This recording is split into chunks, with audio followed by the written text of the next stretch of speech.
My family is demanding I give my pregnant sister the wedding venue I booked 3 years ago. She needs it more.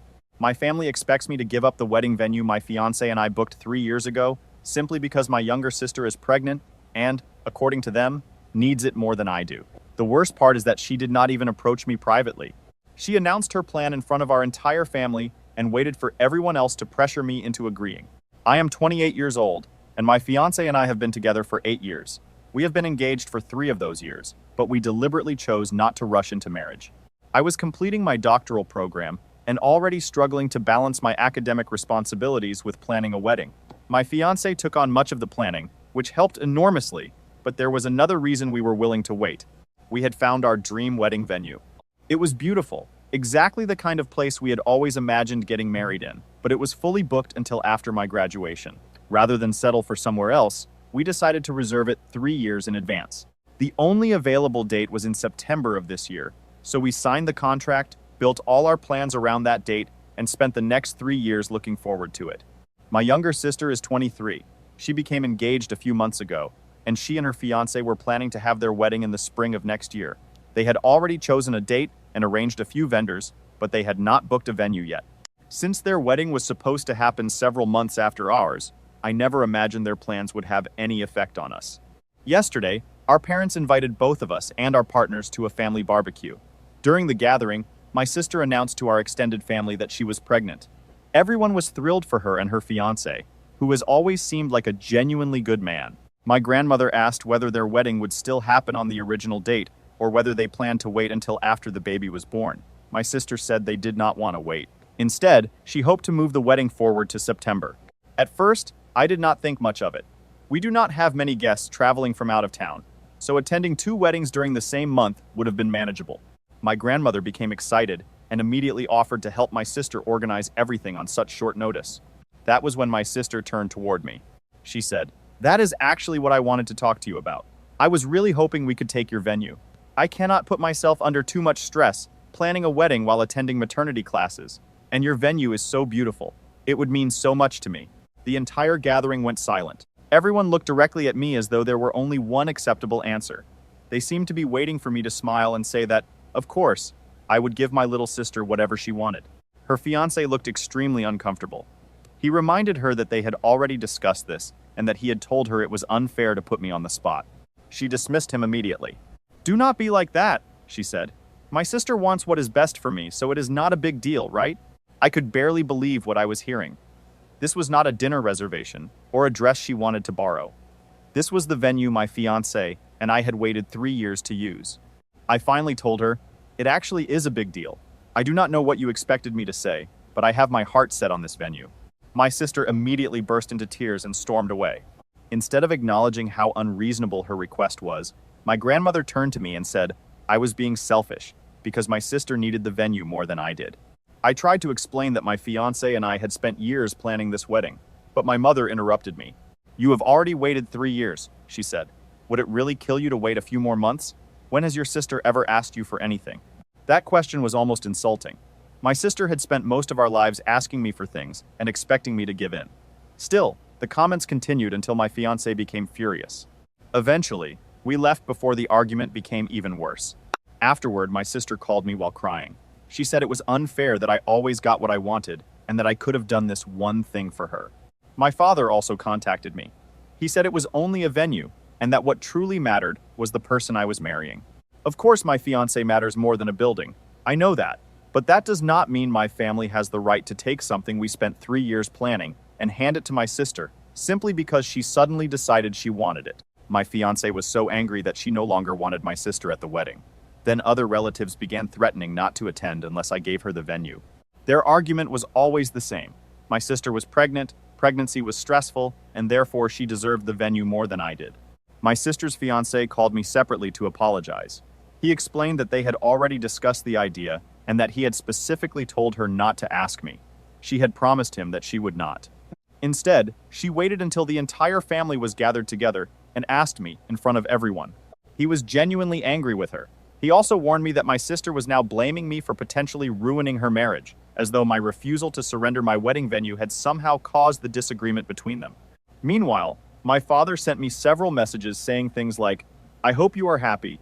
Your sister has not stopped crying since yesterday. The intention behind those messages was obvious. He wanted me to feel responsible for her emotions until I finally gave in. My fiancé and I decided to remove my sister from the bridal party. We asked my aunt, the only family member who had defended us, to take her place. We still had not decided whether to invite the rest of my family at all. Their threats not to attend were beginning to sound less like a punishment and more like a reason to protect our wedding from them. Then my mother escalated the situation even further. She called my fiancé's parents and tried to convince them that my sister should receive the venue because she was pregnant and preeclampsia ran in our family. I still do not understand how the possibility of a pregnancy complication was supposed to justify taking our wedding reservation. My future father-in-law did not entertain the idea for even a moment. He told my mother exactly what he thought of the request and said it was completely ridiculous to expect us to surrender our wedding. He also warned my parents that if they continued playing favorites, they were going to lose me. My mother then started crying and complaining that my future father-in-law was an awful person. Somehow his refusal to support her behavior became the new problem. By that point, the situation felt like something taken from a terrible soap opera. My future in-laws, however, gave me the support I had hoped to receive from my own parents. They drove to our home with dinner and wine and told me that no matter what happened, they would be our safety net. I cried from relief. Their support reminded me that I was not selfish or irrational for wanting to keep the wedding my fiancé and I had spent years creating. I posted the situation online because I desperately needed an outside perspective. I expected only a few responses, but the story spread far beyond anything I could have imagined. It was shared widely and eventually reached several media outlets. My sister discovered the post after seeing coverage of it and then finding the story through her own Reddit account. She completely lost her temper. She accused me of portraying her as a lunatic and claimed that I had twisted what happened.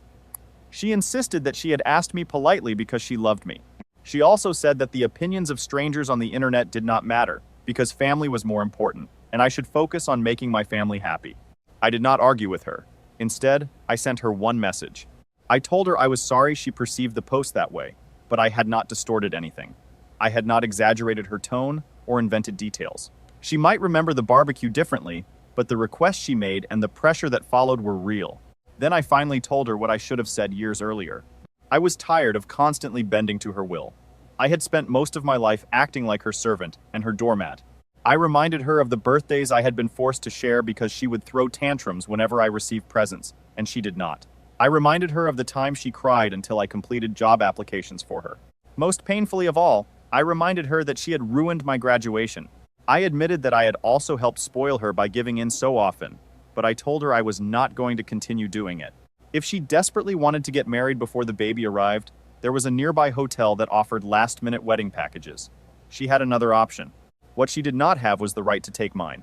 I told her I had invested too much time and effort into planning my wedding to simply hand it over to her. If she wanted to destroy our relationship because I had finally said no, that was her decision. I would sleep peacefully knowing that I had not caused it. Her only response was, "Wow, you must love me so very much." Then she blocked me. The following morning, she unblocked me long enough to send something that genuinely worried me. It appeared to be a screenshot of a conversation with our wedding planner. The supposed message from the planner said that my mother had contacted her and that she would begin transferring the venue reservation into my sister's name. It also said there would be additional costs because the names on the contract would need to be changed, and that my sister should come to the office the following morning to sign the new paperwork. My sister's reply said that it was wonderful news and that she would arrive at 9. I did not know whether the exchange was real, but I could not afford to ignore it. My fiancé and I had already placed passwords on most of our vendor accounts and with the venue itself. However, we had not yet spoken directly to our wedding planner, which made the message especially alarming. At the same time, my parents had mostly stopped contacting me after their argument with my future father-in-law. My older brother, who lives in another city and had not attended the barbecue, eventually reached out because the version of events our parents had given him did not make sense. I had not mentioned him before because his work schedule was originally going to prevent him from attending the wedding. After hearing what happened, however, he changed his plans. My mother had told him that before the barbecue, I had offered to give the venue to my sister. According to her version of events, I later changed my mind and deliberately humiliated my sister in front of the family. That was a complete lie. I explained what had actually happened, and my brother had no difficulty believing me. We talked at length about our parents' behavior, and he admitted that part of the reason he had moved away was because our parents had treated both of us terribly. He also told me they had discovered the online post and were furious that I had supposedly betrayed the family by speaking publicly about their behavior. That conversation forced me to face something I had avoided acknowledging for years. My parents had always favored my sister. I had spent most of my life making excuses for them, but now I had to consider the possibility that they loved her more than they loved me, assuming the way they treated me could even be called love. My fiancé and I responded by securing every part of the wedding. We contacted the venue and most of our vendors and added passwords so no one could make changes while pretending to be us. We also canceled the catering package my parents had paid for. That created a practical problem because we could not secure a similar catering service on such short notice. Still, we preferred to simplify the meal rather than allow my parents' money to become another method of controlling us. Our friends and my fiancé's family offered to help us prepare a buffet. Everyone agreed to contribute, and we decided to turn the cooking session into our pre-wedding celebration. Since we now needed to spend more money on food, we canceled the separate parties we had originally planned. It was not what we had imagined, but it would be ours. We would be surrounded by people who were helping us because they cared, not because they expected obedience in return. Then we called our wedding planner and asked her directly about the message my sister had sent. She was horrified. She told us she had never spoken to my mother, not once, since the day we booked the venue. More importantly, she assured us that no one could change the reservation through a telephone call or a message. Because our names were on the contract, I would have to appear in person before any changes could be made. The screenshot my sister sent did not represent a real conversation with our planner. It gave her absolutely no control over our booking. However, the fact that she had created or forwarded it showed how far she was willing to go to frighten me into surrendering the venue. We informed everyone involved in our wedding about the situation. Once the venue understood that members of my family might attempt to interfere, they took the concern seriously. They even offered to provide security on the wedding day at a reduced price. I hate that our wedding has reached the point where security might be necessary, but I am relieved that the venue and our vendors are protecting us. For now, my fiancé and I still have our venue, our date, and the support of the people who have genuinely treated us like family. My brother will attend and walk me down the aisle. My aunt will stand beside me as part of the bridal party. My future in-laws and our friends are helping us rebuild the parts of the wedding my parents tried to use against us. I have not completely closed the door on my parents. If they sincerely apologize and accept responsibility for what they did, they may still be allowed to attend. But I will no longer accept guilt, threats, lies, or favoritism as the price of having a family. My sister's pregnancy does not give her ownership of my wedding, and her tears do not turn my boundary into cruelty. After years of being expected to surrender whatever she wanted, keeping this venue has come to represent something much larger than a beautiful building. It is the first time I have chosen my own life without apologizing for it.